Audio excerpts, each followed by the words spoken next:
Hey, thanks for the tea. Oh, dude, this stuff is the best. Appreciate it. It's my favorite. What's your favorite kind of tea to drink? Sweet tea with lemon, but oolong I think is my favorite because I grew up with a Chinese buffet every Sunday afternoon with oolong tea by the pot. But for vocals and dead serious, and everybody needs to know this, go get that throat coat. It has some marshmallow root extract. If you're in the studio, your breath tastes sweeter. You know, I mean, it's just everything. It's so good. It has marshmallow extract in it and everything? Yes, marshmallow bark extract, I think, and something else, something really, really far out. But it coats the throat.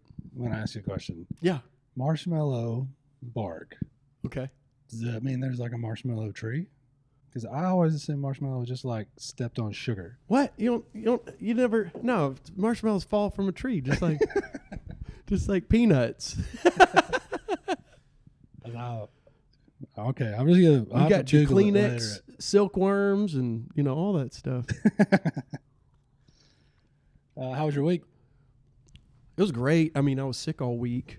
Right after we did the episode, I went home and slept and stayed in the house until Friday, and then had a recording session, and was ambitious and was like, "All right, I'm going to record vocals." I've gotten, So got in the studio this weekend and recorded everything else but vocals. I got you. So, when are you going back to do vocals? As soon as whatever this is clears up. You're in like Asheville this weekend or something, right? Yes, Asheville. That I'm so excited about that. That with Rob McConnell from Papadozio, Ethan Johnson, Zach Jones. Zach Jones is coming up with me to Juneau too. Oh, nice. So man, these guys are. They're a part of the Kava Jam. Asheville Kava is a place. I forget the specific address, but it's in, I believe, southern Asheville, and you get a Tuesday jam tonight every week. They have an insane local jam. And so those are my buddies there, and we've been playing after parties and kind of stuff. So that's me trying to kind of step into that scene a little bit. Oh, Asheville. Mm-hmm. Yeah. Because scenes are hard. Scenes are a hard thing to break into, man. Yeah, that's what you got to do. Yeah. And just any way you can. I mean, make friends. And so, but Ethan Johnson is, keep an eye on him. He's an Asheville kid. Zach Jones, keep an eye on him.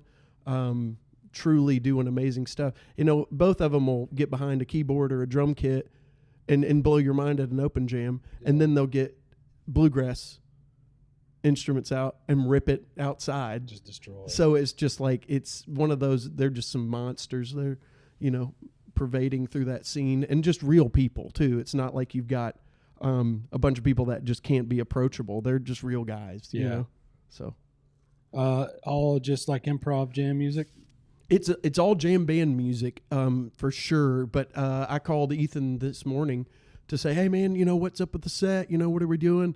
And he goes, well, we're doing the stuff we normally do. I said, so making it up and jamming? He said, yeah, probably. Nice. And I said, we have a bunch of colloquial songs like that, standards that everybody knows, so we can throw those into. And my songs are only 2 chords, so here we go. Yeah, get ready. Yeah. Yeah, that's cool. It's not a D, it's a C. Here we go. That's right. And then it's a D. But yeah, how did you get into anything this weekend? The winter weather? No, we were stuck at the house. I got a wife and kid, and we kind of live in the woods, so we went and got stuff to just chill the house, and then I ended up just chilling the house, did a bunch of banjo tablature.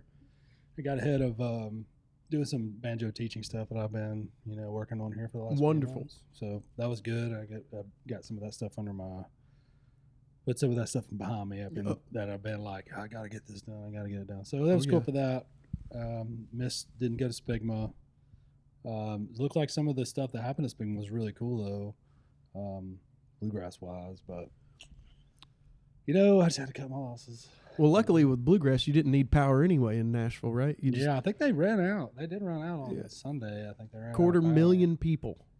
Oh, in Nashville. 250,000 people. Yeah. Went without power. That was crazy. Yeah, that's pretty wild. It's been it's been a kind of a heavy weekend. It has. Yeah.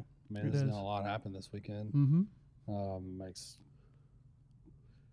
everything tougher. Yeah. Honestly, I was kind of glad we pushed a day back just to kind of like let some of this weekend get out.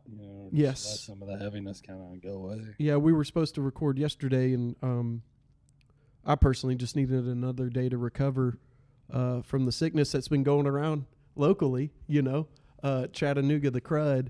So, not only did was the winter weather a factor, but I know people are, out there. They don't want to go anywhere anyway because so many people are sick, So And it's cold. we finally got winter, didn't we? Yeah, we definitely got it. Finally. It is cold outside. I hate what it took to get us here, but I'm glad it's cold. Personally. Yeah. Yeah, you like cold weather? I do now. I learned to. The reason why I didn't like cold weather is because I didn't have a proper jacket. Yeah. Right? If you don't have the right clothes, you're not going to like wintertime. That's for sure. So I learned that lesson. Invest in a nice jacket. Having a nice jacket's a good thing to have. Mm-hmm. Yeah. I like the winters in Tennessee. Mm-hmm. Like, I like one good spot. I like to be able to travel to where it's really cold. Right. But, after a week of being somewhere really cold, Mm-hmm. I'm like, okay.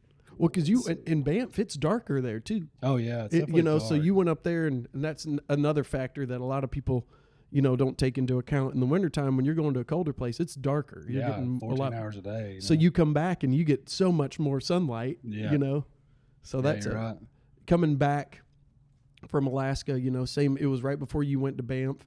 Coming back was like, oh my gosh, we get so much light here. Man, yeah. So it's there's a plus and a minus, but I really think musicians, if we use this time properly, it can be very beneficial. Yeah.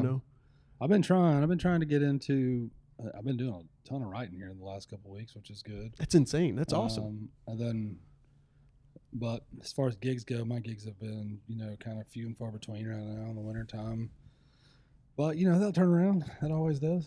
Yeah. Now's when you listen to the doubts, but don't give a voice to them. Yeah. You just, okay, sure. All right. The thoughts that come in my head, you're being supremely unproductive.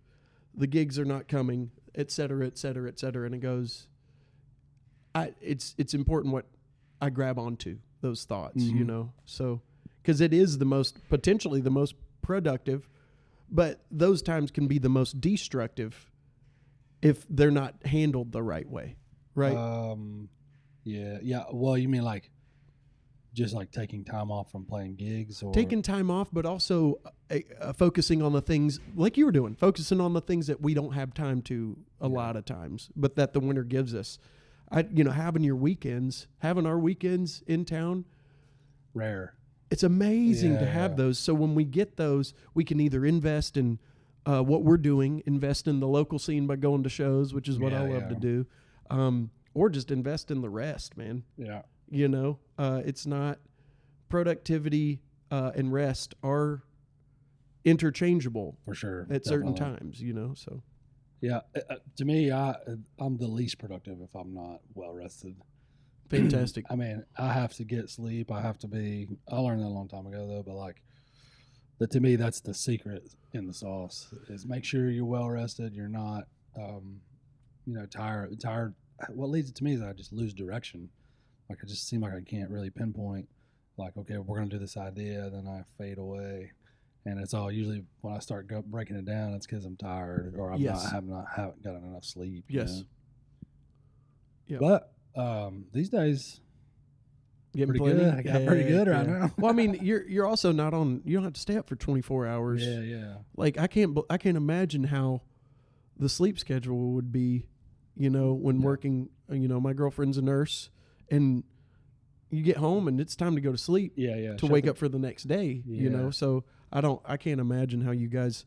How you manage that sleep schedule at that time, which we talked earlier when we first started talking. I said, man, that's got to be a great gift to know how to function on nothing. Yeah. As a musician, you might get 2 hours of sleep the night before, knowing how to do that the best you can. Obviously, you're hitting at a deficit, but I think too the main thing is just learning that like, okay, I can't really be creative. Yes, like I'm just getting by as best I can. My whole body is like, we're just getting by until we can go to sleep. So any extra energy.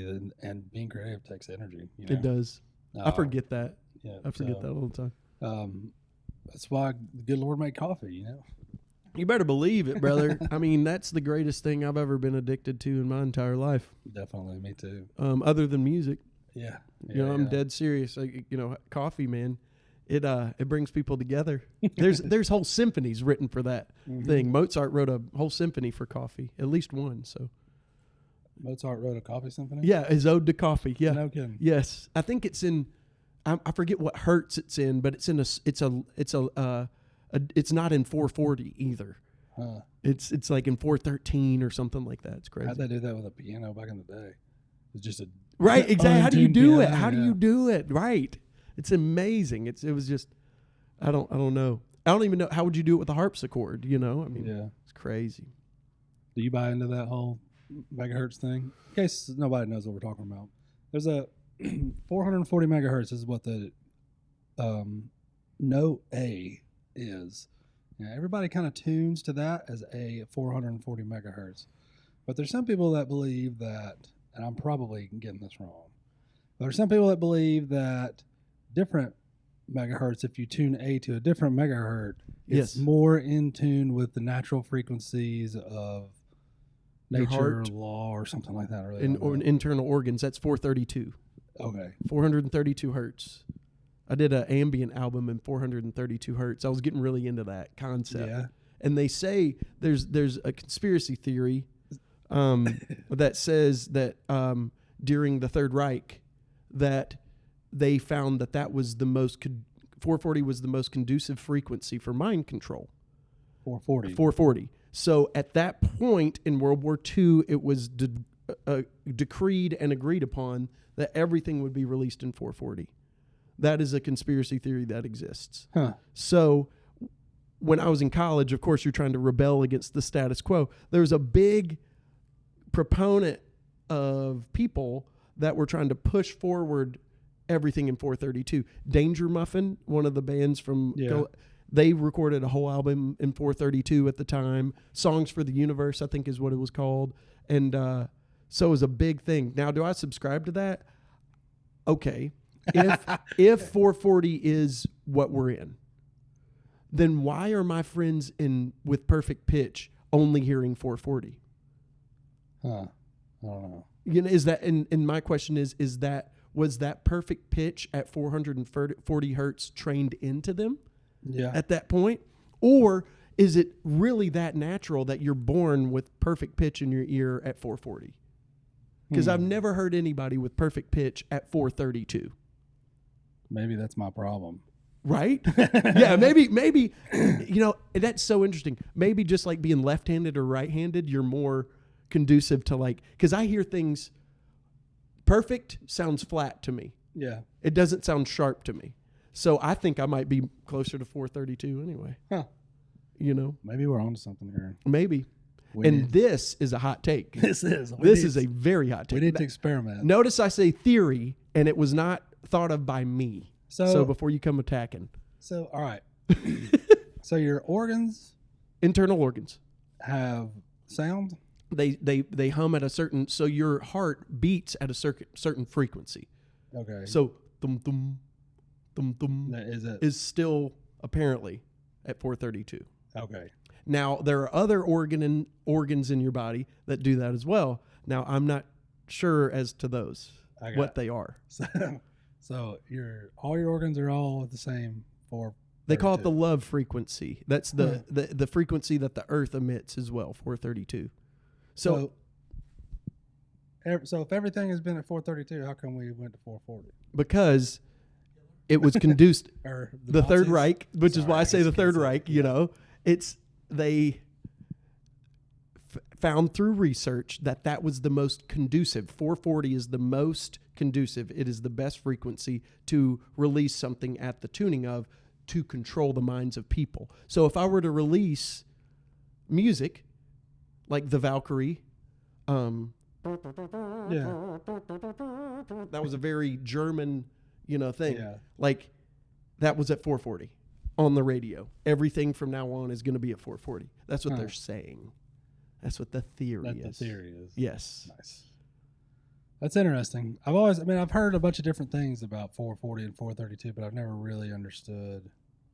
I mean, I know what I've played. I've tuned my instrument to 432 on accident before. Right. And been like, you'll find out quick. Yeah. What's going on? Very interesting. And I've played with it, but I didn't notice enough of a difference. It doesn't seem like it would be that much of a difference. Mm-mm. But I don't know. Extremely interesting theory. Because, I mean, I could totally understand the truth of it. I could see that would be a thing. But I've not heard, like, much of a argument from those that have enough credibility to push it forward. Yeah. Does that make sense? So, like, I don't hear Neil deGrasse Tyson coming out and being like, well, believe it or not. Yeah. You know. I wonder if anybody has. Has anybody said anything about it? You know? I've heard musicians go out in favor of 432. Yeah. I've heard musicians. So. That's the only people I've heard from. There musicians. A very specific type of musician. Heady. A very heady. A very heady musician. Yeah, that's kind of another reason why I didn't want to go too far into it, because like there is like, because I'm a philosopher of sorts. I entertain spirituality. I have all these things. You got to make sure that you don't do what my mom said. That boy's so heavenly minded, he's no earthly good, you know? And so you got to watch out for that kind of stuff. Nice. You don't want to be too heady, because there's no practical application when you're above the understanding of the listener. Well, I mean, unless you're wanting to hypnotise people. Brother. Well, who's to say that my solo shows are all in 432? No, but if I was going to be a composer, right? And I wanted to make my songs hit, why wouldn't I do it in 440? Yeah. If that's the case. Yeah, if it is the case.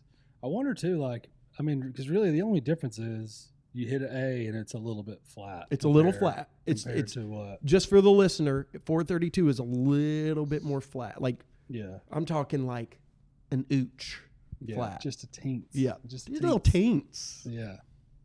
Taint's flat. Taint's flat. I like that word. Yeah. Who knows? Who knows? Who knows? Sometimes you don't even know you're getting feedback when you get feedback. Yeah. I mean, that's the problem. People come up to you about the podcast, and then 5 minutes in, you realize, oh, we're talking about the second episode that we released. That is happening. That is funny. You know what? I've had 3 months to think about what you fellas are saying, and I don't agree at all, and I've written out 5 points, you know? Yeah, I've got a few of those. I like that. I love it. Tell me, because the best part, and we were talking about this right before we went on, I am so not attached to the conclusions of this podcast. I want them to be open-ended, right? Yeah, and sure. I'm very invested, but not attached. So if people come to me with another perspective, absolutely. Yeah. I need to hear that. That's why we have these conversations. Yeah. If we could have, 50 people with microphones and it actually work, man, that would be a cool conversation. But everybody's talking over each other, you know? Now, we'd have to have a talking stick. I was scrolling the internet. Yeah. And looking at social media this weekend. Probably like everybody, just constantly. Right. But one of the things that came up a few days ago was somebody posted on Chattanooga Live Music Facebook page, which if you don't know what that is, you should definitely go check that out. It's a guy named Mark Herndon, who's a great, great guy. He's been around town for years and years and years documenting. I mean, I've known him since the Rhythm and Blues days, way back in the day. But he has a Facebook group called Chattanooga Live Music he'll co-host your events and help you get promoted. So if you got a show coming up you have a Facebook event for, you can make him a co-host. If it's a Chattanooga show, he'll help you promote it. He's just a really good guy. He has a Facebook group called Chattanooga Live Music, and one of the posts that was on there came from someone who it looked like they were from out of town. They're trying to get booked in Chattanooga and we're having issues. Or maybe they had just come to town. Just come to town, I believe. And we're trying to get booked here and we're having problems. Yes. But there's a couple of things that was said in that thing, and I wanted to ask you. Do you think the Chattanooga music scene is cliquey? Yes. I think it's kind of clicky too. That was one of the things that gets black. I think every music scene is clicky. Yeah. Every single one. I've never seen one that isn't. To the frustration of the post, let's just start with moving into a new scene is difficult. It's extremely difficult. And it takes a lot of legwork on the front end that you are not going to see an immediate return for. I really brought that at first because it gets said, something I've heard echoed over and over and over. Very frequently, yes. And I mean, literally for years, from the early 2000s to now. Yeah. You know, I've heard that same thing. It's clicky. Yeah. You got to know the people to get in. But I just kind of think that's everything. Like, that's just regular. I don't think it's really like clicky the way like high school girl, you know, that kind of clicky. It's just, you know, different people know each other and have known each other or worked together in the past.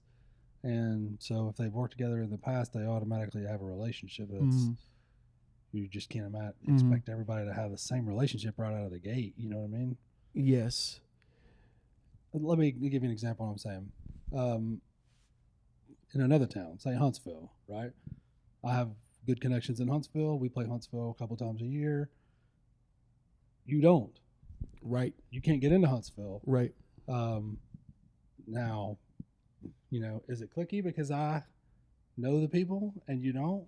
It's just because I've been doing it. There was a time when I didn't know them either. Right. And there was a time when they weren't even the people. Right. You know, it took me getting introduction, and honestly, it took me eating it financially on 2 shows, going down there to really establish a relationship. Yes, and say, yeah, I can't. We're gonna go down here. We're not gonna make any money, but we're trying to build something in Huntsville. Yes, sir.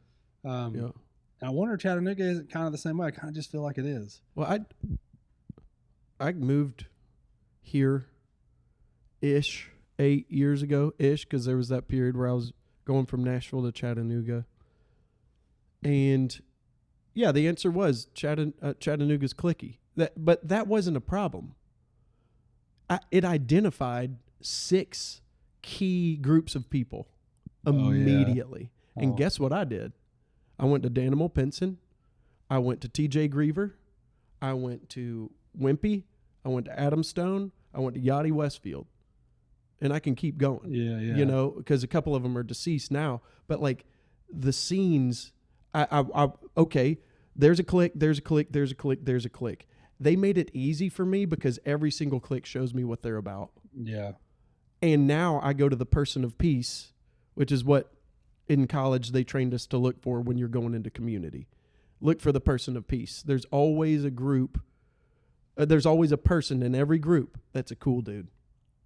Really? Every group. Every single one? There's always an ambassador, somebody that sees it bigger than, you know. So there's always somebody that you can jive with.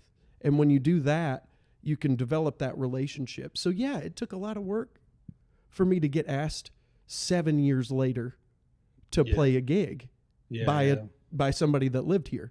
I still don't get calls for solo gigs. Yeah. I have not gotten a call for a solo gig in a few years.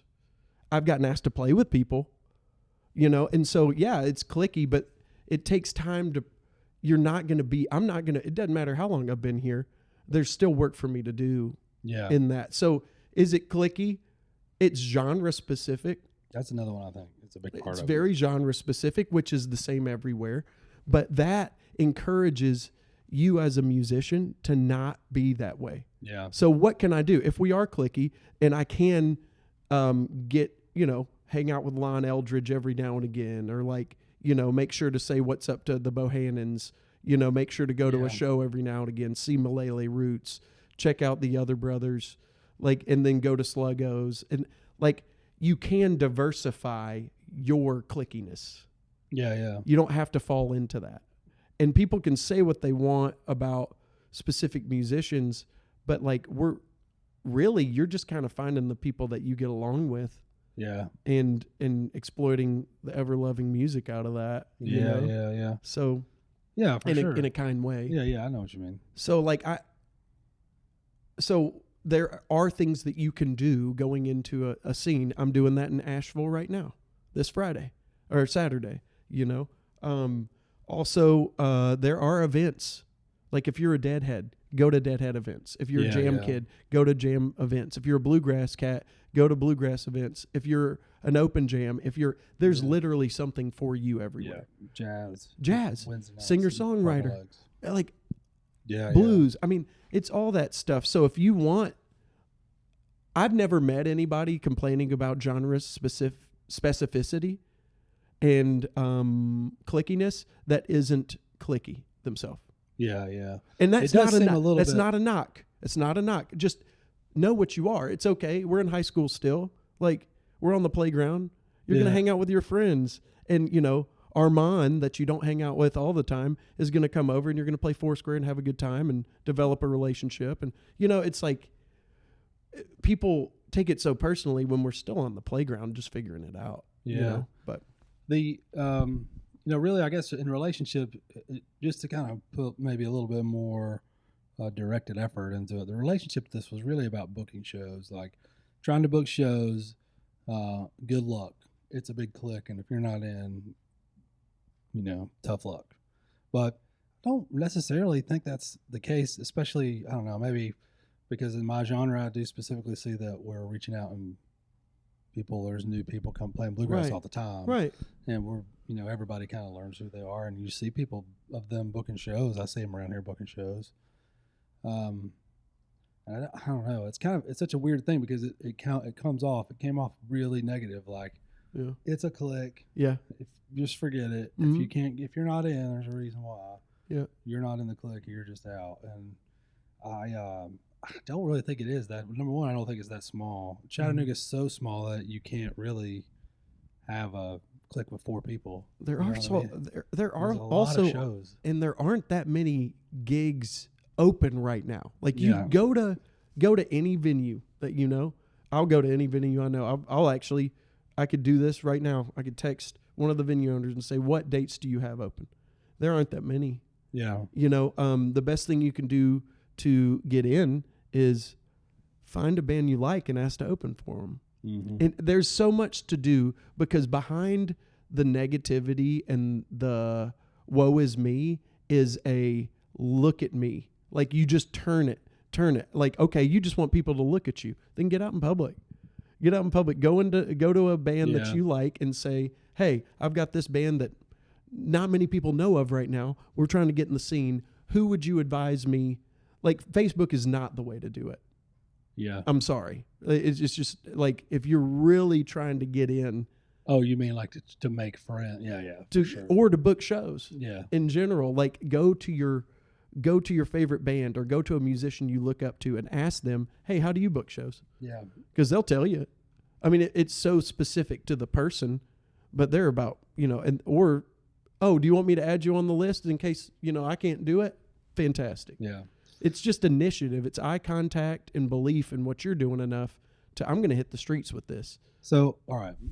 So, do you want to play more solo shows? Or are you like, I want to play solo shows? Absolutely. Well, that's personally, that's one of the reasons why I have started recording an album, is because I heard in my brain, well, nobody's booking you, and well, yeah, because you're not showing people what you can do as a solo artist. Okay, I'm so there's always something that I can do moving forward if I'm not okay with the way things are. Yeah. And I don't think that polarizing the community that I'm trying to be a part of, I don't think that's the move. Yeah. Well, I think this person, well, at least the post that I saw, I think they were just expressing, like, because that is, I have been on the outside, I've been like, how can you get in? But I mean, right. Locked doors have knobs, you know, and right. It's just figuring out what's the difference between this door being locked and being unlocked. Right, it's being behind somebody else that's opening the door. So that's they're my foot in the door. Yeah, you know. And I wasn't speaking specifically to the person that. It's just the mentality. That we all fall. Well, prey. We've seen that before. It's not just one person. I'm guilty. I've heard I'm guilty. that. I've heard that a lot. It's clicky. Yeah. Chattanooga's clicky. You can't, if you're not in, you're not in. Find me on a Monday morning at 10:30 a.m. and I'm thinking the same thing. You know, it's like it's a comparison. Yeah. Game.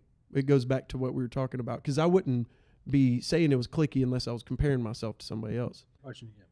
You do want to play solo shows? Yes, I do want to play solo shows. So you said just a minute ago, nobody calls me to play solo. That's right. Right. Do you think that's the venue's responsibility to call you Joel Forlines and be like, ooh, we need Joel Forlines to come play? Or do you think maybe it's Joel Forline's responsibility to call the venues? Which is why I said, hey, nobody calls me. Like, people assume that, like, because people are certain people that you're going to get calls. I don't. Yeah.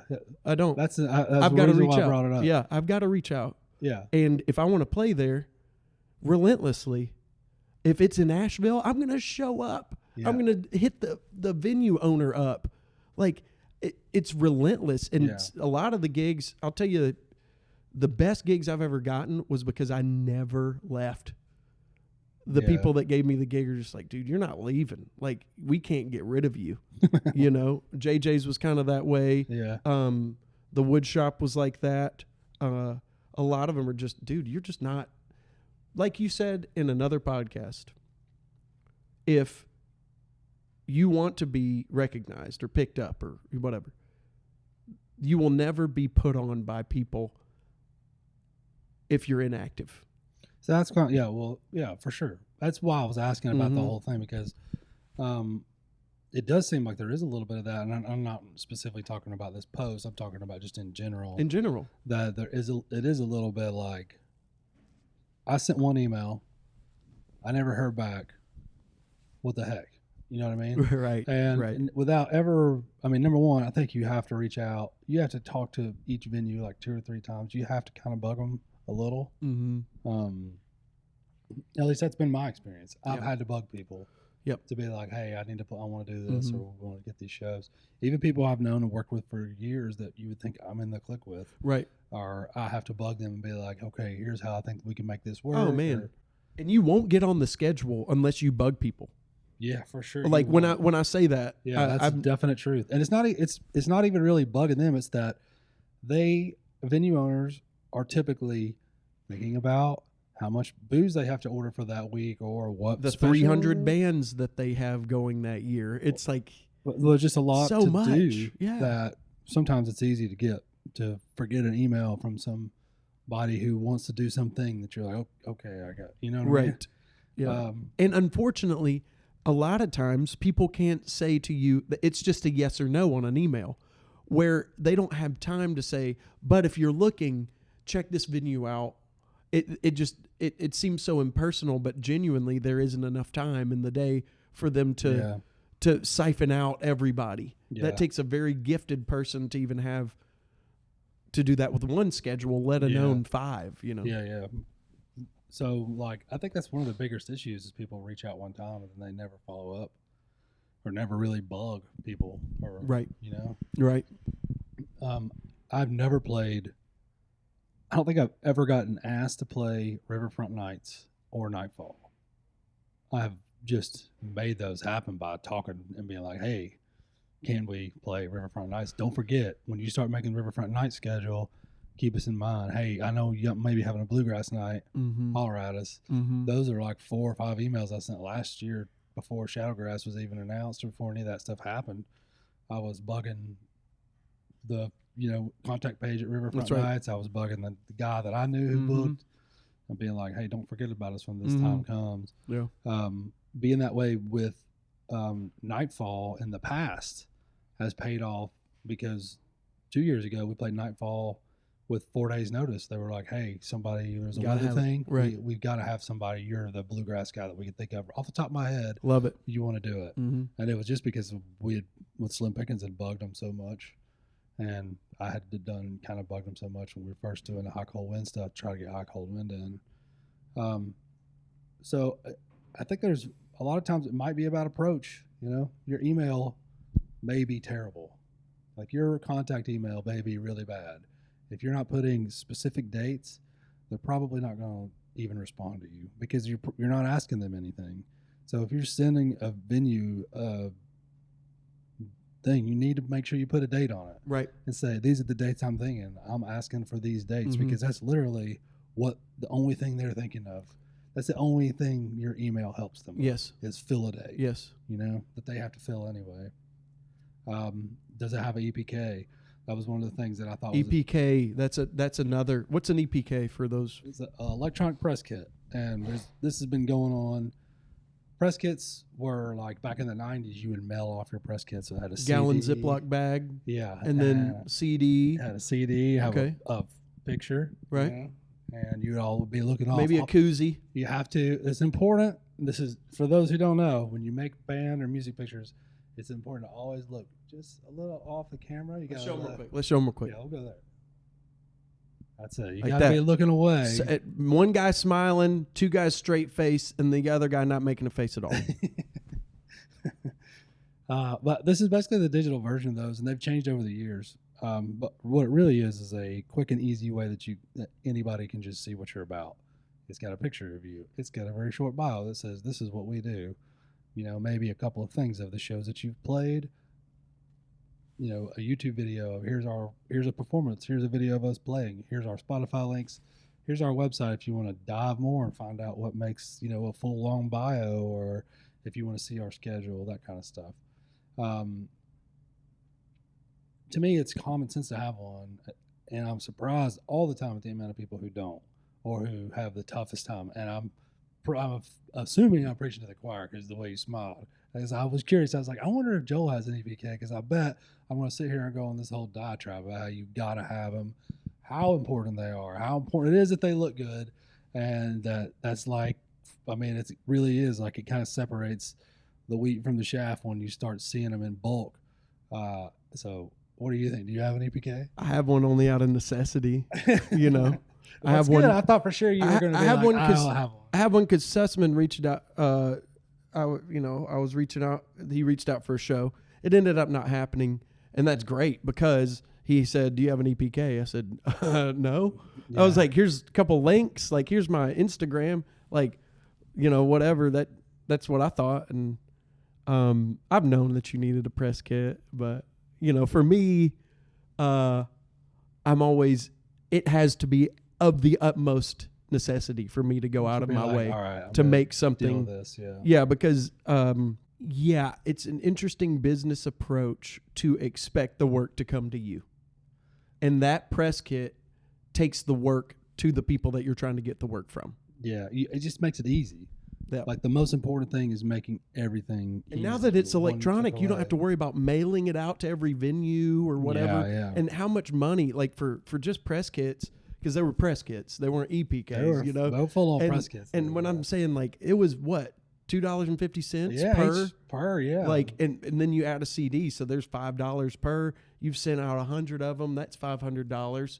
Now you got to make posters for this weekend. So it's you got 3 gigs out of the whole thing. Exactly. Yeah. And so I definitely think an EPK is a necessity. And if you're a musician, you already have it. You already have links to your stuff. You have somebody that's filmed something. You can get a screenshot, a screen video recording of somebody that's recorded you on their phone, put it on a Google Drive, and there you go. Yeah. You know, anything. I just put one page on my website is just my EPK. Perfect. And it says it on the thing. The pages are home, bio, EPK. On the EPK is like just a quick EPK, and I even go a little bit extra, and at the bottom I have our stage plot listed on the EPK too. So. And a stage plot, what that is basically tells you where everybody's going to stand and what it looks like from above if we're standing there. Thus, in my case, I need an amp mic, I need a vocal mic, and that's it. So the next guy. Mm-hmm. For you, it would be I need a direct out if you're not using mics. Yeah, poles to dance on. Poles to dance on. But it's mostly for sound engineering. It's mostly for sound engineers to know what all gear they need to have for the show. Yeah, and if the guys know what they're doing. You can tell if people know what they're doing if... You know, I remember my favorite stage plot is Lou Cards. He'll just draw it and take a picture of it. You know, it's like, dude, it doesn't have to be crazy. It's like, dude, this is just a circle, dot, dot. Now you got your cootie shot. Kind of thing, I'll tell you, if you're on your phone, a great one is, I think it's Boss ATX, BOSS ATX stage plot, and it's interactive. You can build it on your phone right there. It's not even an app; it's a website.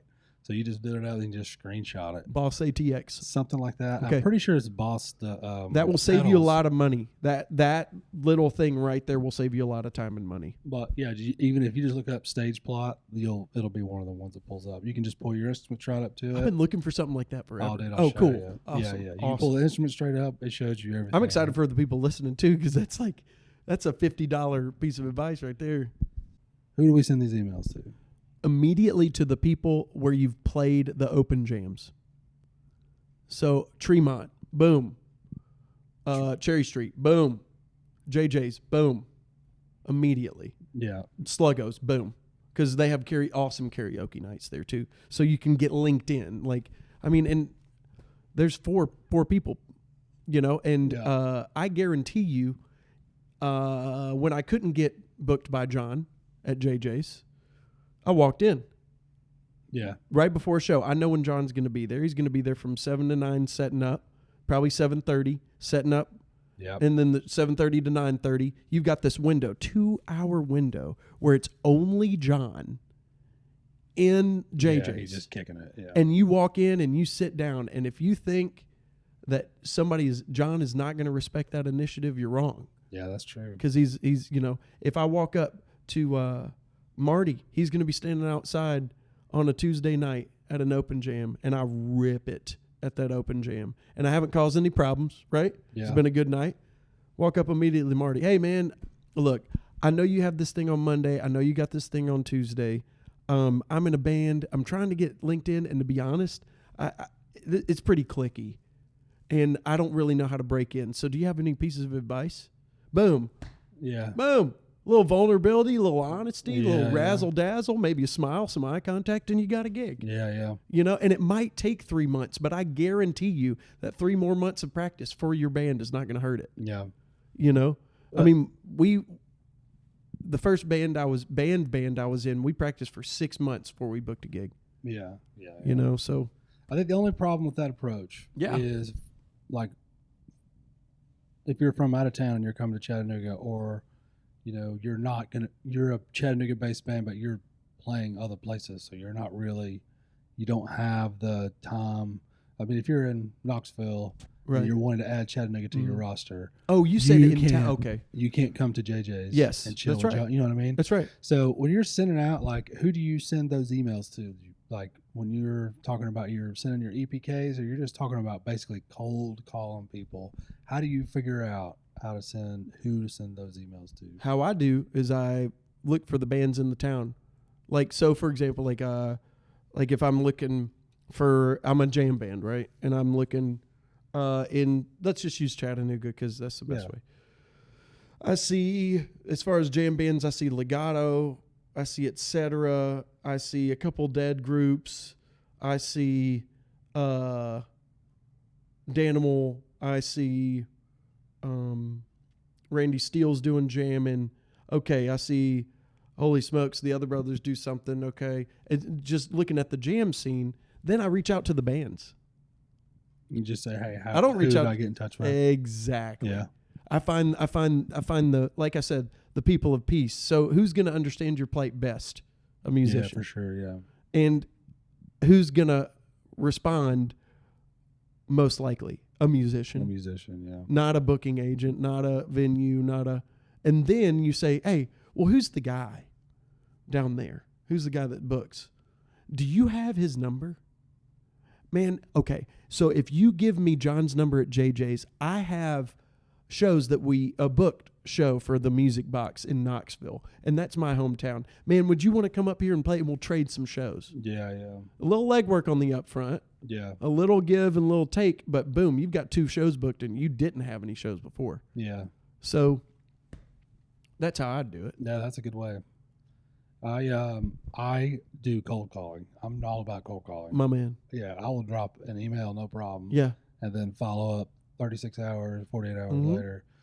Just checking in, want to make sure this is the day. Yep. Make sure I got the right email address. Yes, sir. Make sure this is the person I'm supposed to be getting in touch with. I'll do that a lot.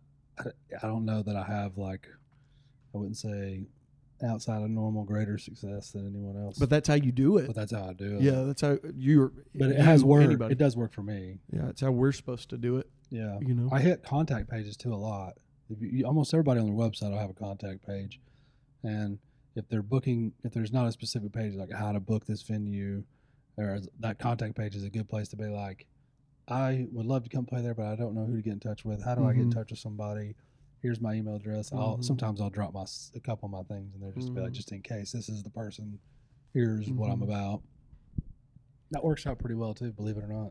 And I really am about when we get with those, doing a show with somebody local, just doing whatever show it is, talking to the venue owner and trying to do, because you're farming somebody else's audience too. Yeah. So you want genre specific. If you can find somebody in Huntsville that plays bluegrass, that's been on the scene for a while, that's even better. Yeah. You know, and if it's just them and he says, well, I hate to tell you, I ain't got a band with me, be like, well, sweet, we're your band, sit in for the night. Yeah. You know, find a way to say to the community, hey, I'm not trying to compete, I'm trying to collaborate. You know? Yeah. Hey, Chattanooga, January 31st at Memorial Auditorium. Chattanooga Symphony Orchestra is doing A New Hope, the whole Star Wars, all the songs from Star Wars, your favorite Star Wars tunes. They're going to be going at 7:30 p.m. at Memorial Auditorium. It's going to be really, really fun. Probably, I think the last time I checked, it was like 20% tickets left, so it may even be already sold out. It'll be a good time. That's John Williams. John Williams. The best cinematic composer, I think. You think so? I think. Who do you think? I don't know, man. What's his name? The guy that did all the Tim Burton stuff. Man, okay. Danny Elfman. You like it a little bit more creepy. Danny Elfman's. I'm not saying he's bad. I'm just saying, yeah, his approach is different. That's awesome. That's good. I like Danny Elfman. See, that's what I'm talking about. When people talk about music and I say, hey, I like John Williams, I prefer to hear, I have another opinion. Well, you were like the greatest. You said the greatest ever. Yeah. I was like, oh, well, that's ever. awesome. I like John Williams. See, I say the greatest in my opinion. Yeah. I know. Right? Like the greatest impact. And that's another topic. Yeah, he had a big impact, that's for sure. When we're talking about like better or best, and I'm really glad we're talking about this. Just a little snippet. All right. When we're talking about better or best, it doesn't exist in music. It does not exist. Definitely it does not exist. No. So when I say better or best, I'm talking about the most impactful, the best impact on my life. You know what I'm saying? Yeah. And so I think that's really cool, because when somebody's saying, I think this is the greatest of all time, what I hear them saying is, can you imagine how much this guy's influenced me? Yeah. Because you never know what you're going to hear after that. Yeah. Greatest, And I just think that's so cool, because that means that you're the greatest to somebody. Whether it's nobody or it's still a success, right?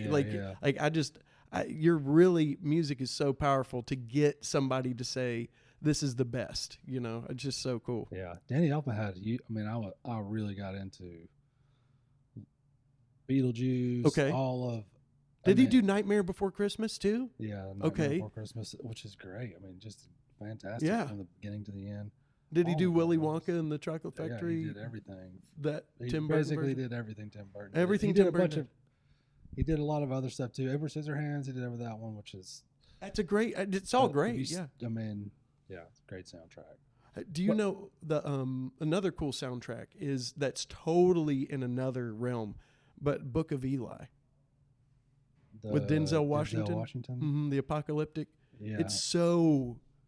Who's on it? It's so... I don't know who did it. Oh. But it's so atmospheric. It's like the opposite of what we're talking about. Yeah, it's like minimalist, really cool. That's something. Have you ever thought about getting into music scores for film? I just never really had the background in music theory and all that. Right. I did mess with a couple computer programs that you could make stuff with the graphs and right. okay, this is the strings and this is the whatever, but I never really had I'm a banjo player, dude. I kept licking the windows and stuff. Yeah. I hear you, brother. It was more about learning how to put your shoes on than, you know. Yeah. Well, I think really for me, I kind of became enamored with the like 3-pronged songwriting thing of like lyrical content, melody, and chord progression, and just like those 3 things. I could do all those with a guitar or with a banjo and a voice. Yes. And I just could never really find the discipline to learn how to notate well. Right. So. And I came from the opposite realm where it was like, I came from like no songwriting, only vocal arranging, and then the music came after all of that. Right. Yeah. So like out of the arranging of the choir, then you kind of, all right, the piano's going to do this because this part's doing this. And so I had to kind of come from all of it down an orchestral, how I hear it, to like me and a guitar. Yeah. And those 3 things that you were talking about, because that's what it all goes back to. Yeah. Is, melody, chord structure, lyrical how content. the melody moves through the song, and the lyrics, man. Yeah. And if there are certain songs, do you have a song that you've written or that has a perfect balance of all 3? I'm going to say perfect is probably tough to say. Like, this is perfect because, again, it's kind in your opinion, once again.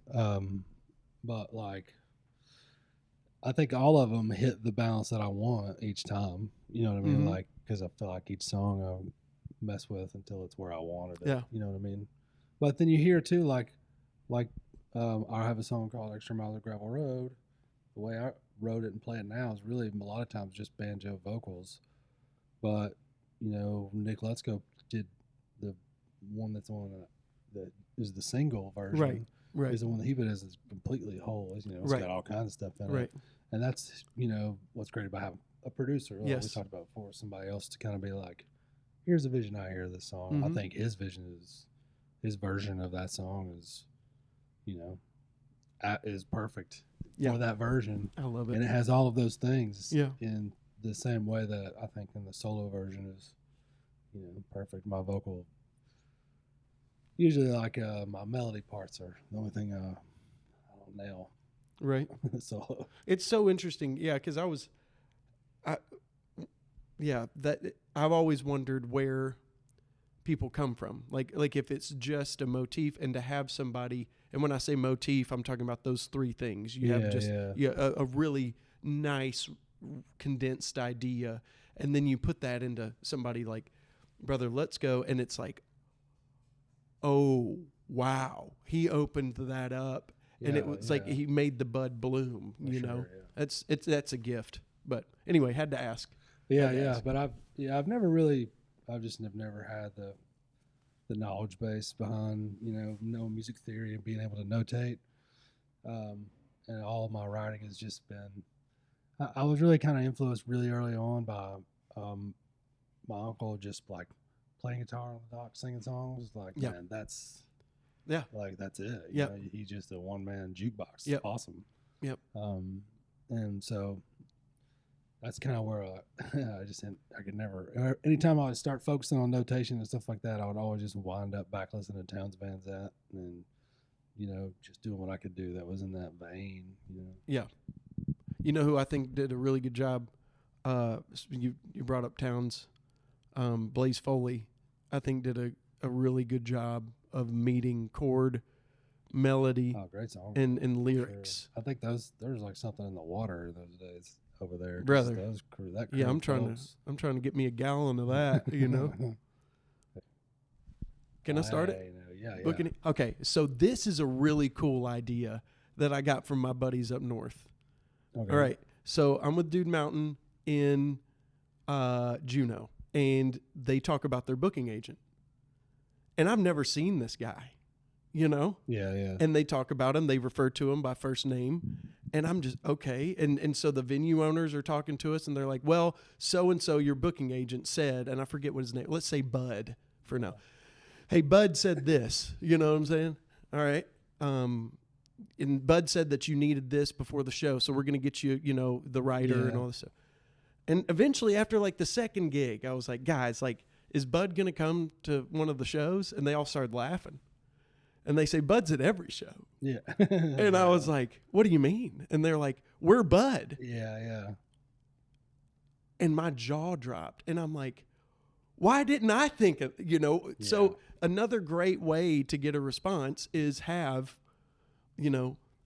Best Buds Booking Agency at gmail.com. Hey, I represent this band. Yeah, I've heard people doing that before too. That's another kind of backdoor into if you really want to take yourself seriously, I'll tell you one that I can take it even a step further Please. than that, which is funny.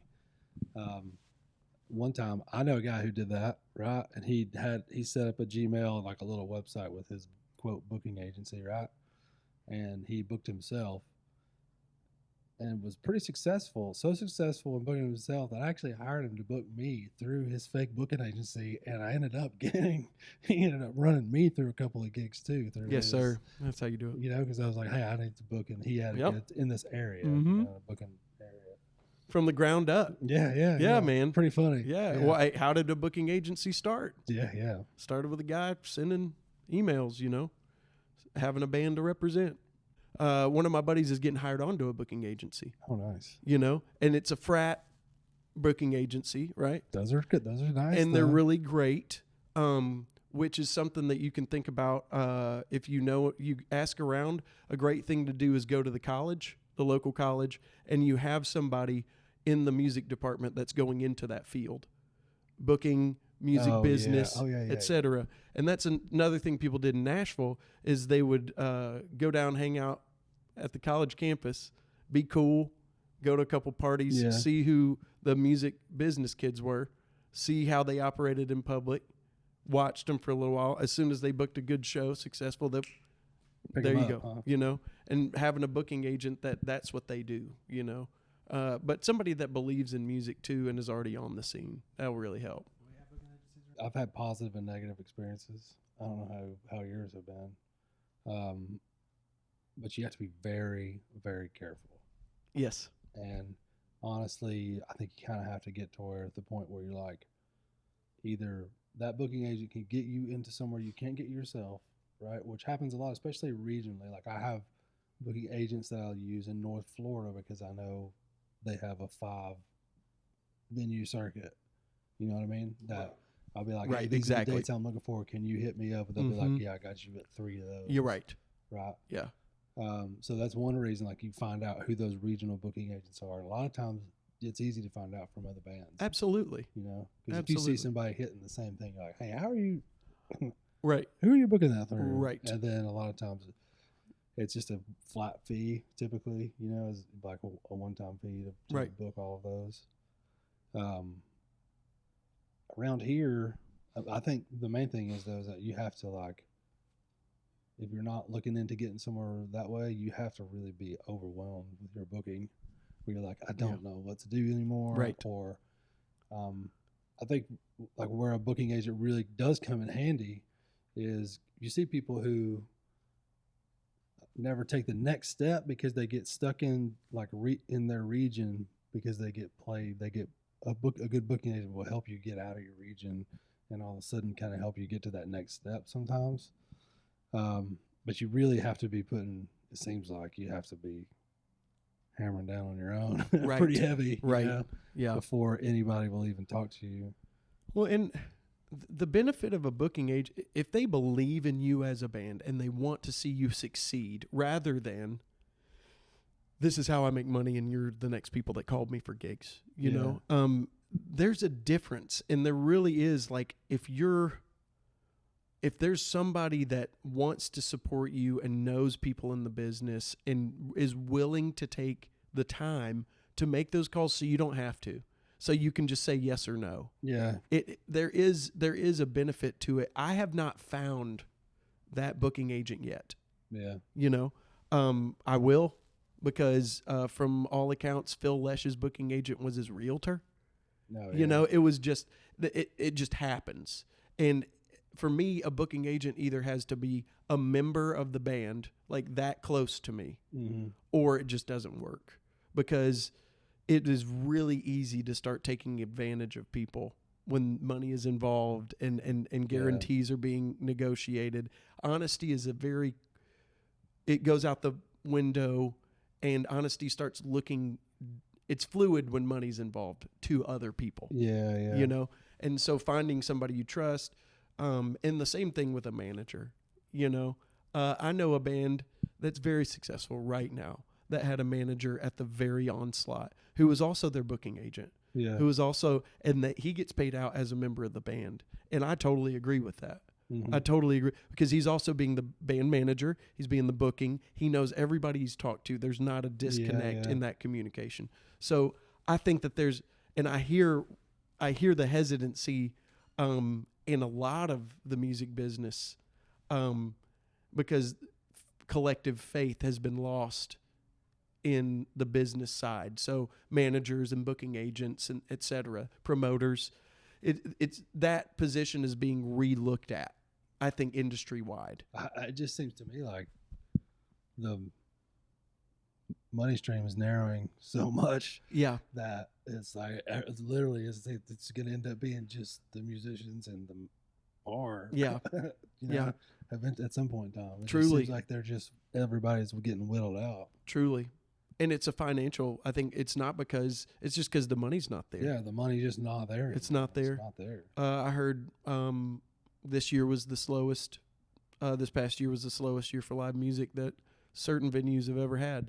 And like, that didn't come from any venues in town. I'm reading that from other markets. Asheville's told me that. Nashville has told me that. Really? Just very slow. So it is, nobody minds you taking 10% if 10% is, of a big sum, right? Yeah, so we're re-looking at an industry, I guess, aren't we? If you're playing original music, right now is not the time to raise a family on your original music. Yeah, I don't think so. It's just not, and which is why I don't have a family to start. So if you're going to make that decision, understand that choosing to do something is not choosing to do something else. Know what you're choosing to not do. But, like it's very important to know, well, by being an original musician that's going out there and just throwing it at the wall and seeing what sticks, that's not financially feasible for other hopes and aspirations if you're trying to have those. So, and so seeing as there's no algorithm for success, make a choice in what you're going to do. Either you're going to get booked in Chattanooga and you're going to book, send all the emails and you're going to do it. You're going to eat the brick. You're going to actually get out there, have a family. You're going to, be the best parent you can possibly be, fully involved. Whatever you're doing, do it with everything you got and understand that it's still in this world. Yeah. So there's going to be struggles. There's going to be hardship. But if you plant corn, you're going to grow corn. If you choose to have a true, authentic musician's life and want to figure it out, this is the greatest time to do that in the history. Nobody's telling you what it looks like. In the sense that, like, if I was doing it in the 70s, okay, well, this is what we do. Yeah. We get you to this. And then if you do this enough, we can get you to this. And if you can get to this room and do well enough, you can. It's not like that anymore. Yeah, and so now we really get to see, like, what does it look like if nobody was here to help me? Yeah. And I was supposed to do it all on my own. So I think that's why you're getting a lot more authentic music right now, a lot more real and raw and emotional music. Yeah. It's because people, all bets are off, and the gig is up, to an extent. So, yeah, we're not here to impress. We don't have to worry about the message of our music because we're not having to be backed by a label. Yeah. So there's a lot of good things coming out of, like, the fallout of the music industry. I think it, and we can talk about this in another episode, but in 96, when radio play changed, that's when everything, when the live music scene just there it went, you know? And so It is wild how that happened. it is. Around here, like we had 91.5 The Wall, which we still have, but man, it was great independent radio back in the day, man. And it went for a while. It went for a pretty good while, way up into the 2000s before it got split up and bought up or something. I think what happened to it. Nashville had Lightning 100 that sponsored Bonnaroo in the early years. Nice. It was an independent radio station, and the same kind of way, you know. Yeah, it's incredible. Independent radio. And then awesome. About 08, there it went. 09, there it went. You know. That's funny. I didn't think about that, but you're right. That does seem like a bit kind of precursor for. There's a whole documentary on it if you want to check it out. Really? Was it yes, called? It's on YouTube. I forget. But it 96. There's a specific interview I'll send you, but the guy breaks it down and he says, "Look, this isn't a theory. This isn't like a conspiracy theory. This is just you want to know what happened with live music. Here you go." And just lays it out. Independent radio is a big part of it. Yeah, I mean, huge. Yeah. Huge part. That's how you seeded. If you wanted to know how to get in somewhere, you went to the DJ. Oh yeah. Remember, I mean, you went to the DJ, and then he had a promoter, and then you're in.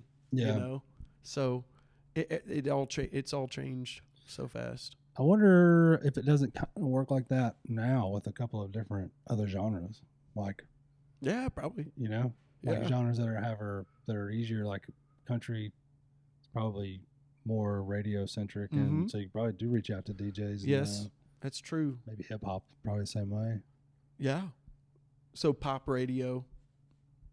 Yeah, more popular radio. I bet. I mean, that's exactly how that happens. We got a couple of good bluegrass radio things that you see around quite a bit. They're pretty fun. Well, and it used to be also with record companies. You knew which record shops everybody went to. Yeah. So you'd take in 3 cases of your album and give it to them for free, and then charge at your shows, and then break even. So that way you're like you're getting the guy to push a specific album because you gave it to him. That kind of stuff happens all the time. That's what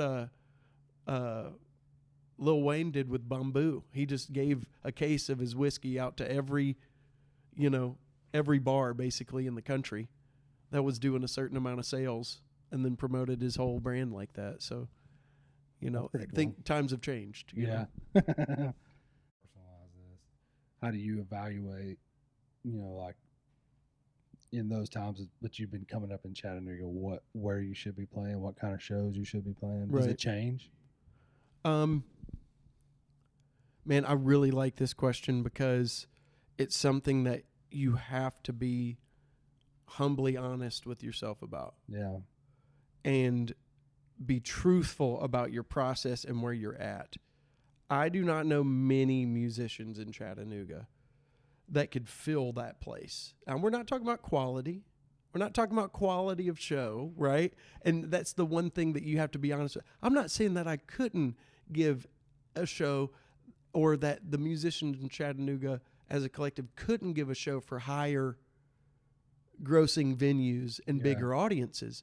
But have I built that audience? Yeah. Right. Well, it's draw. I mean, it is draw. Yes. Like, nobody wants to really look at yourself in the mirror and draw as that mirror. Yeah. Like, what is my draw? And on the best night of my life, I can pull 150 people, man. Yeah, I think I'm probably in the same. I think I'm even less, honestly. In Chattanooga, the best night of my life. Yeah. And I would have to have 4 hitters with me on stage. Yeah. And an opening band. If there was an opening band, all right, now maybe 200. But that band, it'd have to be me and you splitting, and it'd be my birthday. You know what I'm saying? That's what I mean. That's what I think too. Like I think best case scenario, I can do 120, maybe, really.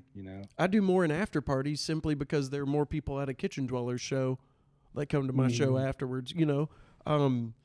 Brunch. I mean, but brunch we're pulling. That's Danimal's crowd. Danimal's built that over a decade. Yeah. And so 30% of the people are always going to be there just for Danimal, So like it takes that kind of honesty. And that's why I got Raw on film. You don't talk, I've never even talked to you about that stuff, but like, it's like, it's just real and self-evaluation in that, okay, let's go I pretend that I'm watching Lettuce, okay? And so I'm in the crowd watching Lettuce, the jam band, you know? And they're funky and they're getting it and their vocals, blah, blah, blah. There's a band called Lettuce. Lettuce. And I get jealous and I think to myself, man, I could play rhythm guitar and sing. Like, so you could graduate Berkeley, go play Japan for 5 years, then come back, hit the jam scene, be relentless, go to every single famous person you ever knew and say, let us jam, to the point of where your name is Lettuce. Yeah. Like, are you going to be that relentless? All right, if not, first of all, why are you here at the show? You need to be, you know, like know your role kind of situation. Yeah. And I've had to have that conversation with myself a lot is, dude, am I doing what I can do with the audience I can get? Yeah, for sure. 100%. Yeah. And that's all I can do. You know, I bet my uncle wished, you know, he would have gotten more corn, you know, for his crop this past year, but he didn't. And eventually you just got to go, all right, we're going to plant next year and we're going to figure out how it goes, you know? Yeah. So put in the work and leave the results up to what it is. It's kind of a little bit of a revelation for me here recently, because going to being like, okay, I'm going to be a full-time musician and I'm going to take, you know, every opportunity I can right now and try to make this thing happen and play as much music and just, you know, be involved in music as much as I can. And then I sat down, I was like, man, for the last couple of days, I've spent a lot of time behind the guitar and a lot of time behind the banjo, getting ready for stuff that's coming up, where I'm like, I have to keep practicing, and get stuff worked up, or I have to keep writing these lessons out or doing these things. And it's like, man, okay, now when you start doing a couple of weeks of putting the banjo in your hands for 40 hours a week, it was like, oh, man. Yes, sir. It's just like just exactly what you're talking about. You know what I mean? Like, this is what these cats have been doing? Yeah. Oh, man. It's like, oh, you know. Yeah. Yeah. And what's your it goes back to what's your intention, man. Like, I don't say it enough, but it all goes back to you asking yourself, what do I want? Yeah. What is my intention? Is my intention to be famous? Well, all right. Well, that's really egocentric to begin with. Yeah, for sure. Is my wish to be impactful? Okay. Well, how? All right. Now we're starting to ask the right questions, right? But it's a lot of self-inquiry. You have to repeatedly put your art, you know, back to the anvil and just strike it a few times to make sure it's pure, you know? And I think that's where we can use a healthy tool of self-evaluation rather than just beating ourselves up as musicians all the time. Because usually if I'm not having a good time or I'm not being inspired, it's because my perspective's off. Yeah, I felt the same way. It really is. And if I just take a second to ask, wait, hold on. Oh, yeah, that's okay. Okay, I want to be culturally impactful. I don't want to be famous. Okay, all right. There we go. Yeah. You know, like it's but if you want to be famous, you know, first of all, I'd suggest you to, you know, not live here anymore. Yeah. Because you need to be hanging out with like famous people, and you've got to do that famous thing now. So it's like, are you willing to? Is that authentic? Is what I'm trying to say. Yeah, you know. Yeah, is it realistic? Because some people were made to be that way. You know, some people, like when I first heard, you know, Kingfish, for an example, I knew that guy. Dude, go. Take it as far as you can, brother. That's incredible. That's some great blues picking. He was like 14, you know, and I was just like, no way he's going to go, you know, he's going to take the Derek Trucks, same way. Oh, my gosh. But there's so many people that need to be foundational building blocks of a music scene. And if they would just be okay with that role, how powerful that would make. Yeah. Just to be like, to be cool with being what they are. Be a legend. In Chattanooga. Be a legend, dude. And it's not that you're a local. I hate that. It's, dude, you're being an influential legend in the greatest state for music in all 50 states. City for city, quote me. I mean, it doesn't get better. And it's like, to just be that is a gift. Yeah. You might as well make it about the art. You might as well make it about your lyrical content, your melody, and your chords. That's right. And then make that be the most important thing. Well, and truthfully, no matter what, you're going to have to get up there and play music. And if you don't have it to play, you'll never get there. Yeah. So get about your music. Yeah, be about music first. Just be about it. Yeah. So I don't know. I was thinking about what might be helpful would be to put as many of the book and contact information that I have in the comment section of the YouTube thing. So if you're listening to this and you want all the local booking content stuff or contact information, it'll be on the YouTube page in the comment section. I'll just post it there. So you at least know how to get in touch with somebody too. Curious to hear if EPKs matter, if this is just something that me as an old guy or as me and Joel and Bluegrass and Jam are only thinking of because it's our genres. If anybody else is using EPKs or if you have a better, like a cooler way, man, please let me know. Please hit us up. And then I'll also put a link to the Boss ATX stage plot builder. I'll put a link to that too in the comment section. So that's about the only place I can really put links in is there. So look there, and we'll do it in the blog too. So we've got a blog that we put on eatthebrick.com that's just about what this is, and we'll put all that stuff in there too. That'd be a good spot for it. So you can go check the website out. It's got no pictures of me and Joel at all. We need to change that. That's right. That's the EPK you want right there. We are doing bad. Yeah, we have podcast EPK. It's no good. Luckily, this is just for us. We don't really care. So cool. Good deal, man. What are you doing this weekend? I'm going to see Star Wars on Saturday night. That's right. Not the movie, but the Chattanooga Symphony Orchestra is doing Star Wars A New Hope at the Memorial Auditorium at 7:30 on Saturday night, and I cannot wait. Thank you for asking. That's going to be awesome. May the force be with you when you go, brother. Yeah, and then Friday night I'm going to come see you play. Yeah, dude. Hey, Friday night, St. Owsley is going to be playing at Barrelhouse Ballroom. 3 sets. The first set is going to be all acoustic, so I'm really excited about that. And then the second and third set are all electric with members of Tennessee's Dead, and Mitch Wood is going to play percussion with us as well. It's going to be a blast. That sounds awesome. I'm very excited. And we will be playing the longest song that the Grateful Dead plays in its entirety. Drums, space? The longest orchestrated song. 45 minutes of drums and... No, I'm just kidding. It's going to be a good time, man. I'm so excited about that, too, especially with, like, what's going on with the Dead community. I just want to get with my people and just kind of chill and relax, man. And I got the pedal steel back, so... Nice. Yeah. Nice. Well, cool. All right. See you guys this weekend. See you out there.